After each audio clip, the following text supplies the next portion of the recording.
Morning students. माझं नाव कुमारी गायत्री मोहनराव नळकंडे. मी शासकीय अध्यापक महाविद्यालय अकोल्याची प्रशिक्षणार्थीनी आणि मी तुम्हाला आज आपल्या 8वी वर्गाचा विज्ञान विषय शिकवणार आहे. त्यामध्ये माझा घटक आहे धातू आणि अधातू आणि उपघटक आहे धातू.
तर बघा मुलांना, आपण आपल्या रोजच्या जीवनात असे कितीतरी धातू आपण आपल्या घरी नेहमी रोज वापरत असतो. धातूपासून बनवलेली जसे नवीन नवीन भांडी आपण नेहमी स्वयंपाक करण्यासाठी म्हणजे वापरत असतो. तशाच प्रकारे आपण छान दिसावे यासाठी आपण नेहमी सोने किंवा चांदीचा उपयोग करतो. आता तर नवीनच आलेला आहे मार्केटमध्ये, बेंटेक्स वापरतात, पण ते पण एक धातूचाच प्रकार आहे. धातू ते बेंटेक्स म्हणजे 2-3 धातूचं मिश्रण, तर त्याला बेंटेक्स म्हणतात, म्हणजे ते नकली असतात. सोने झाले, चांदी झाले, हे कसे असतात, प्युअर धातू असतात, मेटल्स असतात. तर बघा, आपण घरचे भांडे तर मेटल्सचे राहतातच आपले, आणि मेटल्स हे खूप उपयुक्त वस्तू आहे. आता तुम्हाला जर पाणी गरम करायचं असलं तर आपण प्लास्टिकमध्ये करू शकतो का? प्लास्टिक हे नॉन मेटल आहे, तर त्यासाठी आपल्याला नेहमी काय लागते, मेटल्सच्या वस्तूंची नेहमी आवश्यकता असते. आता स्वयंपाकामध्ये तर आपण नेहमी मेटल्स वापरतोच. त्याचप्रमाणे बघा, आपली जी वाहनं असतात, सर्व वाहने मेटल्सची असतात. प्लास्टिकचे वाहन बघितले का तुम्ही? मुलांसाठी असतात खेळायला, पण ते नॉन मेटल आहे प्लास्टिक. आता रिअलवाले जर आपण सगळे वाहनं बघितले तर ते कशाचे असतात? मेटल्सचे असतात. कुलूप, कडी, चावी अशा सगळ्या वस्तू मेटल्सच्या राहतात. तर असे आपल्याला दैनंदिन जीवनात मेटल्सचा वापर आपण रोज करत असतो. तर बघा मुलांना, धातू आणि अधातू हे संपूर्णतः मूलद्रव्यांशी संबंधित आहेत. मूलद्रव्यांचे वर्गीकरण 3 प्रकारात केले जातात. तुम्ही सांगू शकता का की मूलद्रव्यांचे वर्गीकरण कोणत्या 3 घटकात केलेले जातात? धातू, बरोबर, अधातू, आणखी एक तिसरा कोणता आहे? धातू सदृश. तर हे 3 प्रकारात मूलद्रव्यांचे वर्गीकरण केले जाते. आता तुम्ही सांगा, दैनंदिन जीवनात आपण कोणते धातू अधातू वापरतो? आपल्या रोजच्या जीवनात आपण म्हणजे कोणत्या मेटल्सशी आपला संबंध येतो? ॲल्युमिनियम, अगदी बरोबर. आणखी तांबे, बरोबर आहे. आणखी लोखंडाच्या वस्तू पण आपण वापरतो. आणखी वापरतो पितळचे पण भांडे आपल्या इथं असतात. अशा 4-5 मेटल्स आपण नियमित आपल्या जीवनात रोज त्यांचा वापर आपण करत असतो, जसे की ॲल्युमिनियम, तांबे, लोखंड आणि पितळ. आणखी एक तुम्ही महत्त्वाचं विसरले मेटल. आपल्या इथले भांडी कशाचे असतात? स्टीलची. स्टील हे पण मेटलच आहे, पण स्टील हे 2 म्हणजे ॲल्युमिनियम आणि लोखंड यांच्या संयोगाने स्टील बनत असते. तर ते स्टील पण आपण नेहमी वापरत असतो आपल्या इथं. आणि बघा मुलांना, नॉन मेटलचे उदाहरणं सांगा बरं 1-2. नॉन मेटल्समध्ये जसे की बघा, क्लोरीन, ऑक्सिजन आणि आयोडीन हे पण आपण रोज वापरतो, आणि ते कशाचा प्रकार आहे? ते अधातू आहेत. चला आता आपण धातूविषयी अधिक सविस्तर माहिती बघून घेऊया. धातू, मेटल्स.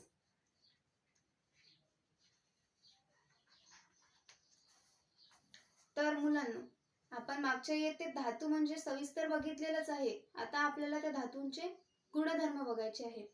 तर बघा, धातूंचे आपल्याला उदाहरणं सांगता येते की जसे बघा, चांदी, सोने, लोखंड, तांबे, ॲल्युमिनियम, मॅग्नेशियम, कॅल्शियम, सोडियम आणि प्लॅटिनम हे सगळे धातूचे प्रकार आहेत. तर हे सगळे धातू आपल्याला तुम्हाला आढळून येते की हे सगळे चमकणारे असतात. हे सगळे धातू चमकतात आणि ते कसे असतात, हार्ड असतात म्हणजे कठीण असतात किंवा त्यांची पत्रे बनवता येतात. तर असे काही 2-3 गुणधर्म आपण सांगू शकतो. पण आपल्याला सविस्तर आज मेटलबद्दल सविस्तर जाणून घ्यायचं आहे. त्याचे सगळे गुणधर्म बघायचे आहेत आपल्याला. तर मेटलमध्ये काय असते, ते कशाचे वाहक असतात, तर ते सगळे गुणधर्म आपण बघणार आहोत आता. तर आपल्याला बघायचं आहे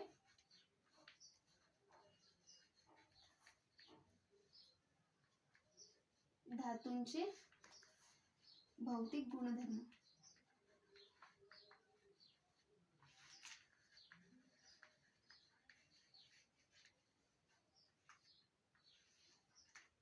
बघा, त्यामधला पहिला आहे मुलांनो त्याची अवस्था.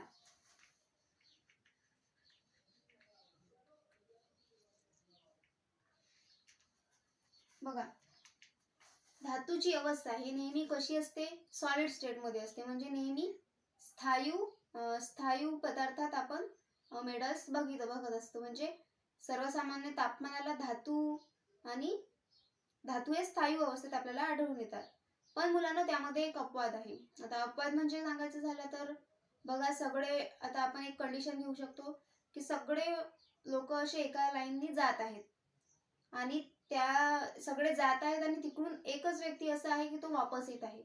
म्हणजे बघा, यामध्ये काय सांगू शकतो की सगळे जात आहेत आणि एक येत आहे. तर तो एक जो असतो तो काय असतो, अपवाद असतो.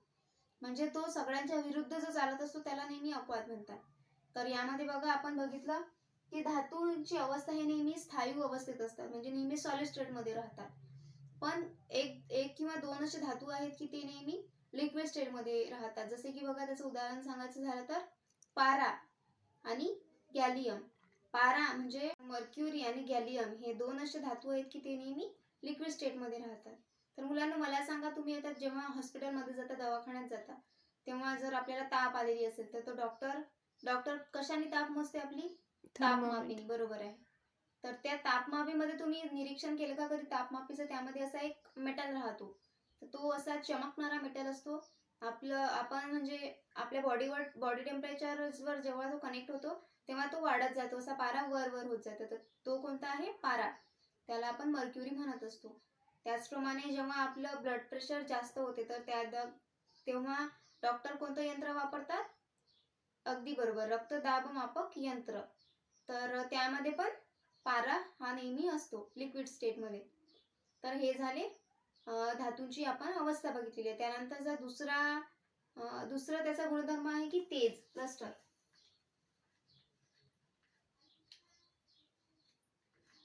तेज म्हणजे मुलांनो चकाकी, लस्टर. आता आपण बघितलं की नेहमी सगळे मेटल कसे असतात, चमकणारे असतात. त्यामध्ये चमकणारे असतात. बघा, आपल्या इथं भांडे असतात जसे की तांब्याचे भांडे किंवा पितळचे भांडे. तर त्यामध्ये आपण एकदम म्हणजे निंबानं असं घासल्यानंतर लगेच त्यामध्ये चमक निर्माण होते. म्हणजे ते चमकायला लागतात भांडे. आपण नेहमी टीव्हीवर ॲडव्हर्टाईज बघत असतो अशा की अमुक एक साबण आहे, ते साबण वापरल्यानंतर आपले भांडे एकदम चमकणार आणि त्यामध्ये आपण आपलं स्वतःचं प्रतिबिंब बघू शकतो. तर बघा, यामध्ये सांगितलेलं आहे की ते सगळे मेटल्स कसे असतात, त्यामध्ये चकाकी असते, त्यामध्ये तेज असते, लस्टरीस असतात ते. तर हे बघितलं आपण तेज. बघा, त्यानंतरचा एक तिसरा त्याचा गुणधर्म आहे कठीणपणा, हार्डनेस.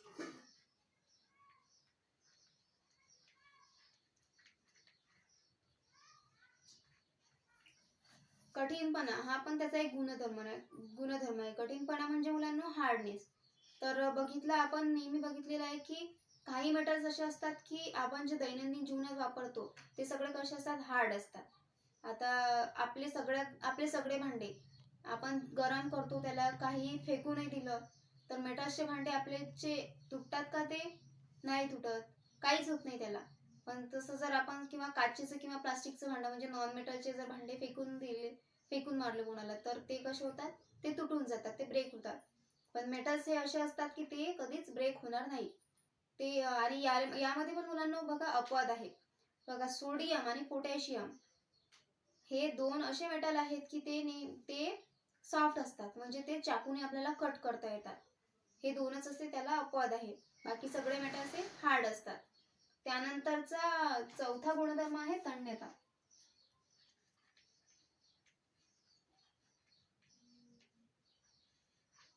तन्यता म्हणजे डक्टिलिटी.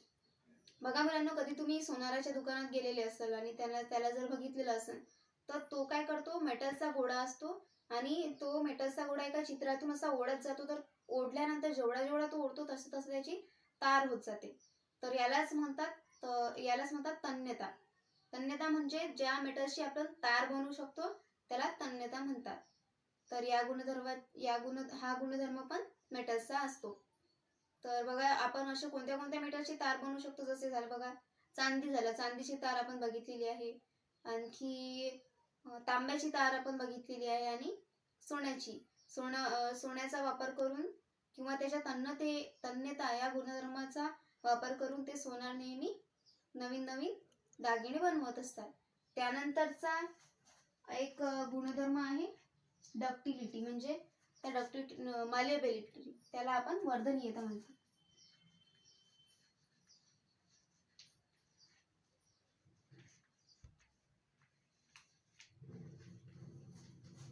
तर मुलांना बघा, वर्धनीयता म्हणजे काय. आता बघा, आपण एक उदाहरण घेऊ. एक खिळा घेतला आपण आणि तो खिळा जो छोटा त्याचा भाग असतो, दुसरं टोक, तर त्याला टोकाला आपण हातोड्याने समजा प्रेस केलं, असं खूप वेळ असं मारलं, तर आपल्याला काय जाणवते, तो असा चपलेला दिसतो, त्याचा पत्रा तयार झालेला दिसतो आपल्याला. तर बघा, हीच प्रॉपर्टी आहे वर्धनीयता, म्हणजे ज्या मेटलचा आपण पत्रा तयार करू शकतो त्याला म्हणतात त्या उष्णतेची त्या मेटल्सची वर्धनीयता. तर हा झाला त्याचा गुणधर्म. आणखी एक गुणधर्म आहे बघा मुलांना, तुम्ही बघितलेलं असेल तर हे जे मेटल्स असतात हे नेहमी उष्णतेचे वाहक असतात. उष्णतेचे वाहक.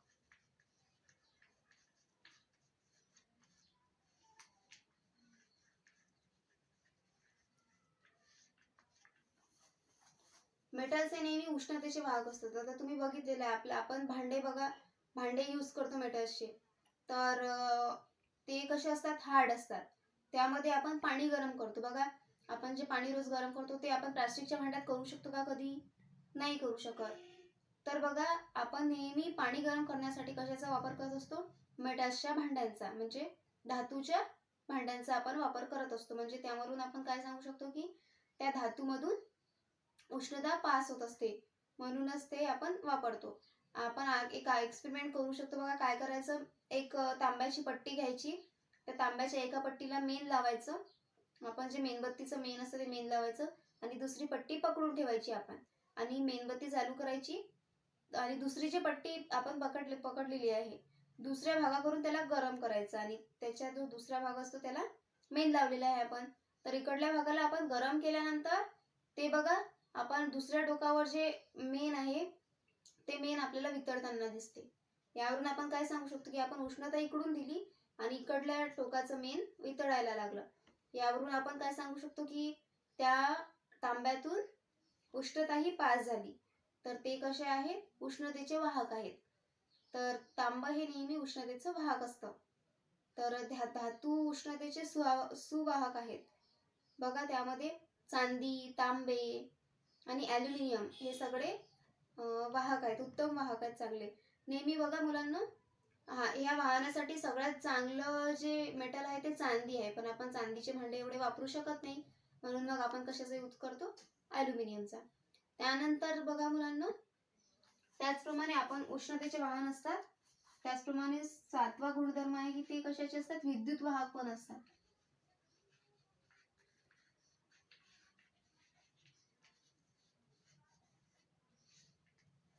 मेटल्स हे विद्युत वाहक पण असतात. म्हणजे बघा, आपल्या इथं आपण जे अप्लायन्स वापरतो, म्हणजे जसं की फ्रीज, कूलर, टीव्ही हे सगळे वापरतो, तर त्यामध्ये त्या वायरिंग मध्ये तुम्ही कधी खोलून बघितलेलं असेल तर आपल्याला तार दिसतात, म्हणजे मेटल्सचे तार दिसतात. जसे की बघा, तांब्याचं आणि ॲल्युमिनियमचे आपल्याला त्यामध्ये तार आढळून येतात. तर यावरून आपण काय सांगू शकतो की हे नेहमी मेटल्स हे विद्युत वाहक पण असतात. आणि त्यामध्ये आपण ॲल्युमिनियमचा किंवा तांब्याचा जास्तीत जास्त प्रकारात वापर करतो. तर हे झाले विद्युताचे वाहक. आता त्यानंतरचा एक 8वा गुणधर्म आहे त्याचा घनता, म्हणजे डेन्सिटी. तर बघा मुलांना, आपण मेटलच्या बाबतीत जर एक एक्सपेरिमेंट करून बघितलं तर काय करायचं, पाणी घ्यायचं, पाण्यात आपण खिडा टाकल्यानंतर मुलांना तो खिडा वर तरंगतो का? नाही तरंगत. तो खिडा त्याच्या पाण्याच्या बुडाशी जाऊन राहतो. तर यावरून आपण सांगू शकतो की त्या मेटलची म्हणजे त्या खिडाची घनता ही पाण्यापेक्षा जास्त आहे, म्हणून तो त्याच्या बुडाशी गेला, त्यामध्ये तो तरंगला नाही.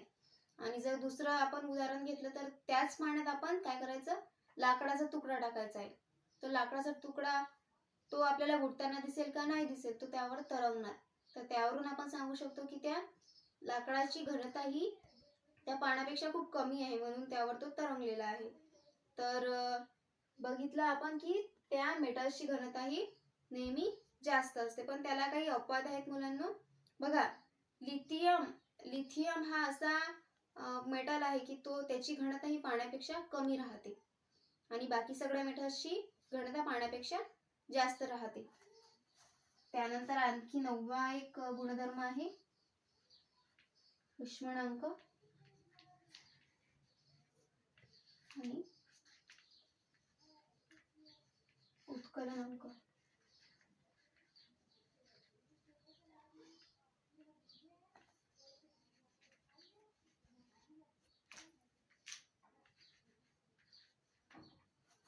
बघा, द्रवणांक आणि उत्कलनांक याला आपण इंग्लिश मध्ये म्हणतो मेल्टिंग पॉइंट आणि बॉइलिंग पॉइंट.